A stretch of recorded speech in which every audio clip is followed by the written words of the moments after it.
सोचिए अगर मैं आपसे कहूं कि भारत के संविधान में ही नागरिक सफलता का एक गाइड छिपा हुआ है और ये गाइड पैदा हुआ था संकट के एक बहुत बड़े पल में।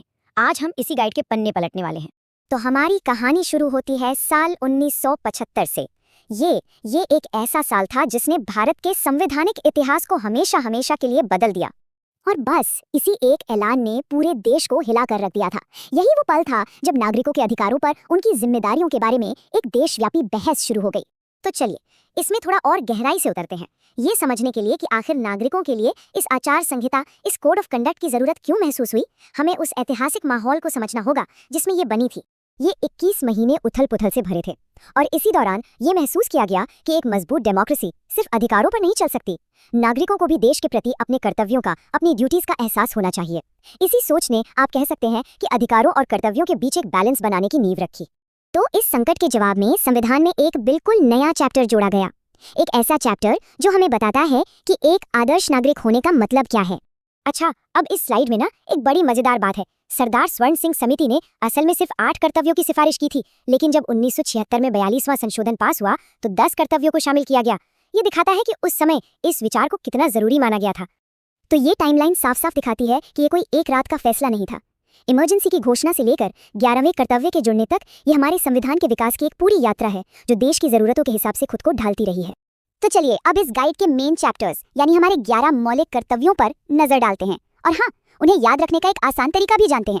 तो ये रही पूरी ऑफिशियल लिस्ट। पहली नजर में शायद ये थोड़ी भारी भरकम लग सकती है, लेकिन ये सिर्फ नियम नहीं है बल्कि एक मजबूत और एकजुट देश बनाने के लिए गाइडलाइंस हैं।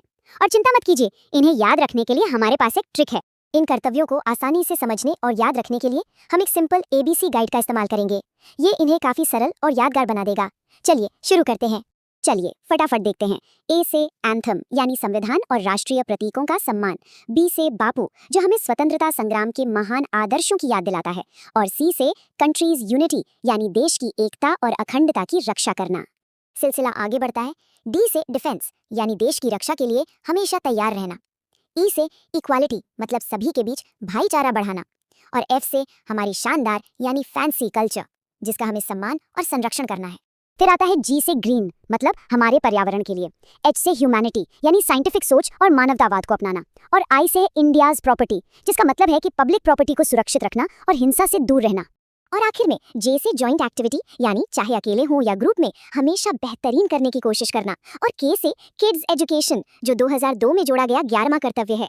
ये माता पिता पर अपने बच्चों को शिक्षित करने की एक बहुत अहम जिम्मेदारी डालता है। तो अब जब हम इन कर्तव्यों को जान गए हैं, एक बड़ा जरूरी सवाल उठता है, इनकी कानूनी हैसियत क्या है? क्या ये कोई बाध्यकारी नियम है या फिर सिर्फ नैतिक दिशा निर्देश? देखिए, यहाँ एक बहुत बड़ा फर्क है। मौलिक अधिकार यानी फंडामेंटल राइट्स वो हैं जो देश हमें देता है और हम उन्हें अदालत के जरिए मांग सकते हैं, जबकि मौलिक कर्तव्य यानी फंडामेंटल ड्यूटीज वो हैं जो देश हमसे करने की उम्मीद करता है। ये कानूनी तौर पर लागू नहीं हो सकते बल्कि ये हमारे नैतिक दायित्व हैं। सुप्रीम कोर्ट की ये बात ना इस पूरी चीज को बहुत अच्छे से समझाती है। भले ही इन कर्तव्यों को ना मानने पर कोई कानूनी सजा ना हो, फिर भी इनका नैतिक और राष्ट्रीय मूल्य बहुत बड़ा है। ये एक दिशा सूचक की तरह है, किसी पिंजरे की तरह नहीं। ये शब्द गैर न्यायोचित या नॉन जस्टिशिएबल सुनने में भारी लगता है, पर इसका मतलब बहुत सीधा है। ये कर्तव्य हमें मजबूर करने के लिए नहीं बल्कि एक बेहतर नागरिक बनने के लिए प्रेरित करने के लिए है। तो चलिए अब इस संवैधानिक गाइड को अपनी रोजमर्रा की जिंदगी में उतार कर देखते हैं। ये बड़े बड़े सिद्धांत असल में हमारी दिनचर्या में कैसे दिखते हैं। देखिए, ये ऊंचे आदर्श असल में हमारी छोटी छोटी आदतों में छिपे हैं। भाईचारे को बढ़ावा देना, इसका मतलब है ऑनलाइन बहस में तमीज से बात करना। पर्यावरण की रक्षा मतलब प्लास्टिक की जगह कपड़े का थैला इस्तेमाल करना। सार्वजनिक संपत्ति की सुरक्षा यानी बस स्टॉप को साफ रखना। और हमारी संस्कृति को महत्व देना, इसका मतलब है अपने क्षेत्र के त्योहारों के साथ साथ दूसरे क्षेत्रों के रीति रिवाजों के बारे में भी जानना और उनका सम्मान करना। ये छोटे छोटे कदम ही एक बड़े बदलाव की नींव रखते हैं। तो मैं आपको इसी सवाल के साथ छोड़े जाता हूँ। ये सिर्फ संविधान में लिखे शब्द नहीं है, ये हम सबके लिए एक एक्शन कॉल है। आखिर एक देश वही बनता है जो उसके नागरिक मिलकर बनाते हैं। मैं सब्सक्राइब और लाइक बटन हूँ, मुझे दबाओ। मैं तुम्हारे फेवरेट क्रिएटर्स को सपोर्ट करता हूँ और तुम्हें बेस्ट कंटेंट दिलाता हूँ। जल्दी से सब्सक्राइब कर लीजिए।